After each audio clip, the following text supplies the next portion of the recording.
सातवां क्या है? अप्सरा, रंभा प्रकट हुई।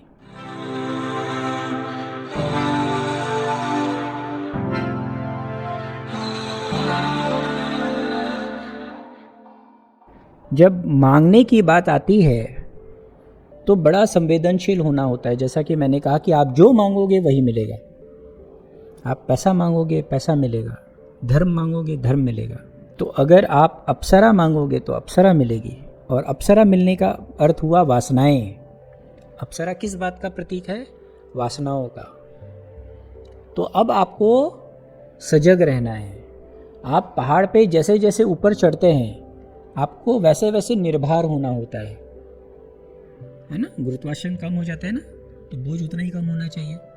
तो जैसे जैसे आप आत्म मंथन करके अपनी चेतना को ऊंचा ले जाते हैं तो वैसे वैसे आपको अपरिग्रह को साधना होगा, यानी वासनाओं से मुक्त होना होगा, यानी अप्सराओं से परे होना होगा, यानी अप्सराओं का अतिक्रमण करना होगा।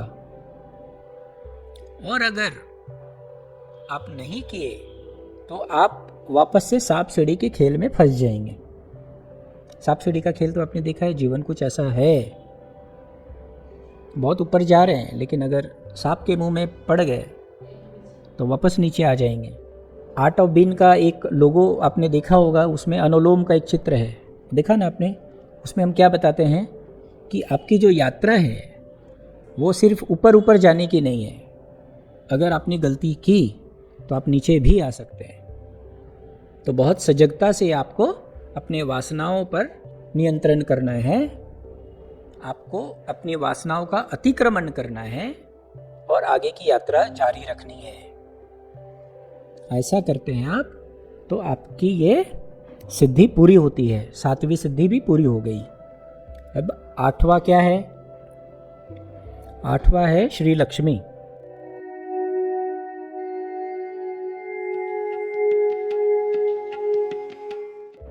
लक्ष्मी जी प्रकट हुई, उनका अवतरण हुआ। लक्ष्मी जी किस बात का प्रतीक है? धन धान वैभव। अगर वासनाओं में फंस गए तो वासनाओं के साथ क्या आता है? माया, वैभव, लालसा, है ना? तो आपको इसको भी साधना है, इसको साधना है, इसका मंथन करना है, अतिक्रमण करके ऊपर उठना है। उसके बाद अगर आप इसको भी पार कर लिए तो एक और बात आती है, वो है वरुणी। वरुणी यानी शराब। शराब यानी, शराब किस बात का प्रतीक है? शराब है आपको बेहोश करने के लिए, बेहोशी का प्रतीक है। लोगों को लगता है कि शराब पीते हैं आनंद के लिए, मज़ा आता है, पेट में कुछ अच्छा होता है, डाइजेशन अच्छा होता है, हेल्थ अच्छा होता है। आखिर होता क्या है भाई? लेकिन फिर भी शराब पीते हैं। क्यों पीते हैं शराब? शराब पीते हैं बेहोशी के लिए, नशा के लिए नहीं। ये बहुत गलत बात है कि नशे के लिए लोग शराब पीते नहीं। शराब पीते हैं बेहोशी के लिए। क्यों? क्योंकि होश में जीना दुर्लभ हो गया। मान लो आपको कोई परेशानी आ गई तो आप उस परेशानी के बारे में नहीं सोचना चाहते हो, तो आप क्या चाहोगे? कि आप बेहोश हो जाओ, सो जाओ, है ना? आपको अगर किसी ने अपशब्द कह दिया, गाली दे दी, तो आप बहुत विचलित हो गए, आप एकदम क्षुब्ध हो गए, अब आप उसको भूल नहीं पा रहे हैं। किसी ने आपकी पिटाई कर दी तो क्या होगा? तो शरीर में तकलीफ तो होगा ही, लेकिन शरीर से ज़्यादा मन को तकलीफ होगा।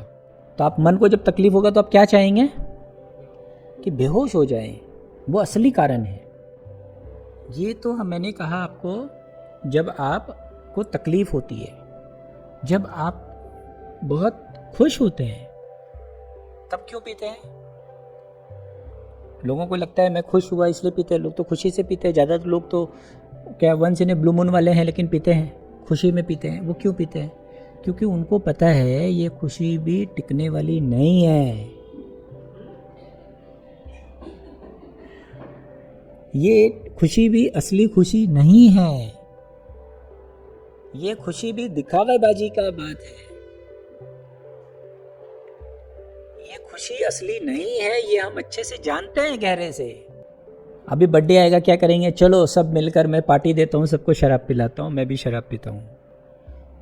पर अगर वो व्यक्ति जरा रुक जाए और सचमुच सोचे, क्या ये मेरा सचमुच मित्र है, मेरा हितैषी है, क्या मुझे शराब पीना चाहिए, क्या मुझे इसके साथ मस्ती करनी चाहिए, क्या मुझे बर्थडे मनाना चाहिए, क्या मैंने ऐसा कुछ किया है कि मेरा बर्थडे मनाना चाहिए। जरा उनसे पूछो जिनके साथ तुम बर्थडे मना रहे हो, क्या मैंने ऐसा कुछ काम किया है जिसकी वजह से तुम खुश हो, ऐसा कुछ मैंने किया है तुम्हारे लिए कि तुम खुश हो। मेरा बर्थडे क्या सचमुच मनाना चाहते हो? मैं अगर साथ में नहीं ले जाऊं दारू पीने के लिए तो वो मेरे को लेके जाएगा? ऐसा होता है कि आपका बर्थडे है और लोग पार्टी देते हैं? तो थोड़ा आत्ममनन अगर आप करेंगे तो आपको पता चलेगा। आप बहुत खुश होते हैं, आप पार्टी देते हैं 100-200 लोगों को, बड़े लोग तो बड़ी पार्टी देते हैं, 100-200 लोगों को पार्टी देते हैं, ठीक है, और लाखों करोड़ों भी खर्च करते हैं जिनके पास पैसा होता है। लेकिन अगर उनको दूसरे ही दिन अगर ज़रूरत पड़ जाए तो नहीं मिलेगा।